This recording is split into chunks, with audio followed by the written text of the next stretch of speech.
আসসালামু আলাইকুম প্রিয় দিনী ভাই ও বোনেরা, আশা করি আল্লাহর রহমতে ভালো আছেন। রাসূল সাল্লাল্লাহু আলাইহি সাল্লাম বলেছেন, একদা এক ব্যক্তি অপর এক ব্যক্তির নিকট থেকে এক খণ্ড জমি ক্রয় করল। যে ব্যক্তি জমি ক্রয় করেছিল সে তার কেনা সম্পত্তিতে একটি কলসি পেল, তাতে স্বর্ণ ছিল। যে ব্যক্তি জমি ক্রয় করেছিল সে বিক্রেতাকে বলল, তুমি আমার কাছ থেকে তোমার স্বর্ণ বুঝে নাও, আমি তোমার কাছ থেকে জমি ক্রয় করেছিলাম, স্বর্ণ ক্রয় করিনি।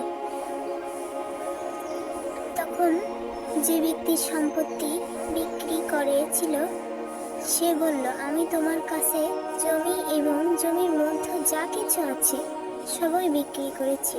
রাসূল সাল্লাল্লাহু আলাইহি সাল্লাম বলেন, তারপর উভয়েই এক ব্যক্তির কাছে গিয়ে এর ফায়সালা চাইল। তখন সে বলল, তোমাদের কি কোনো সন্তান আছে? তাদের একজন বলল যে,